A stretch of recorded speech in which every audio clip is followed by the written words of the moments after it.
திவேல் முருகனுக்கு இங்கு இடத்தில் இருக்கும் 9ஆம் தலைமுறை அண்ணாடியார் ஐயா அவர்களுக்கு எங்கள் கண்டதும் செல்லாயம்மன் சார்பில் மரியாதை செய்யப்படுகிறது.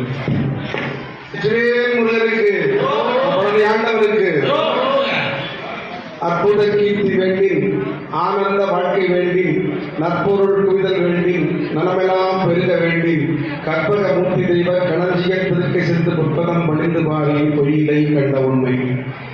காலை தொழுதாலும் கந்தா உன் கையிருக்கும் வேலை தொழுதாலும், வேல் கழுவி கால்வழியும் பாலை தொழுதாலும், பாய்ந்து வரும் உண்மையிலின் வாழை தொழுதாலும் வாழ்வு. எங்கள் ஸ்ரீ முருகன் நற்பணி மன்றத்தின் சார்பில் 15ஆம் ஆண்டு முருகன் பூஜைக்கு வருகை தந்திருக்கும் அனைத்து பெருமக்களையும் பக்த கோடிகளையும் நற்பணி மன்றத்தின் சார்பாக பலத்த கலோடியோடு வருக அருளாடியார் அவர்களை பற்றி.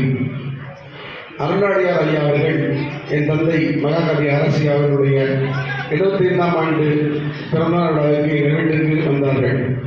அப்பொழுது ஐயா ஒரு சில வார்த்தைகள் பேசியது மனதில் பட்டது. அதில் அரசி அவர்கள் கவிதைத்துறையில் சாதித்து விட்டார்கள். முருகனுக்கு 1000க்கு மேல் பாடல்கள் எழுதினார்கள். அவர்கள் வாழும் காலத்திலேயே நாம் பாராட்டுவோம்.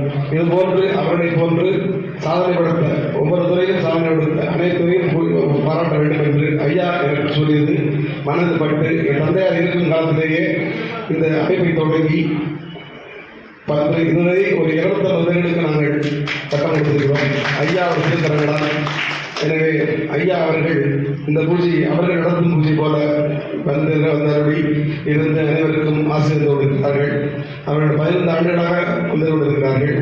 அவர்களை பற்றி கூற வேண்டுமானால், அவர்கள் முத்தையாவுடைய குடமுழுக்கு போது தந்தையார் அவருடைய குடும்பத்துக்கு ஒரு பாடல் எழுதினார்கள்.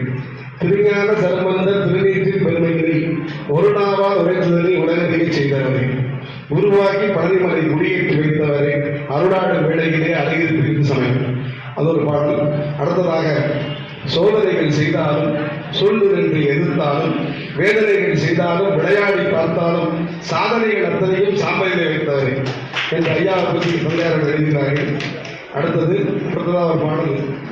பாதக்குடி குறிப்பிடம் அவர்களுக்கு ராஜபடம் ஏற்பட்டு அந்த ராஜபடவை கட்டி முதல் அருளாடியார் முத்தையா அவருடைய திருநீற்றால் நீங்கியதனுடைய பயனாக எங்கள் ஐயாவுடைய இல்லத்திற்கு வருடந்தோறும் இன்று வரை பாதக்குடியிலிருந்து வேறு வருகிறது. பாதக்குடியிலிருந்து வைத்திருந்த குறிப்பிடம் நோவுந்தந்த கட்டியினை நொடிப்பொழுது நீக்கியதால் வேறு வந்த குறிப்பிடம் பிரிவு செய்த ஐயாவை பாவடனை பிள்ளைகள் படைத்துமை விளங்குவதும் காவடியின் தொகைகளே கலந்திருந்த சொல்லி அப்பா எழுதினார்கள். எனவே ஐயா அவர்கள் 9ஆம் தலைமுறை அருளாடியார்.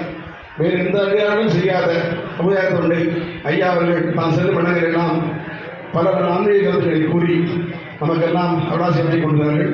அவர்கள் படி பல்லாண்டு தொடர வேண்டும், நமக்கெல்லாம் அருளாசி வழங்க வேண்டும் பெருமானை வேண்டி ஐயா அவர்களுக்கு நம் மன்றத்தின் சார்பாக எங்கள் சித்தப்பா விண்ணப்பங்களை பொருளை பற்றி கௌரவிக்குமாறு பணியோடு கேட்டுள்ளேன்.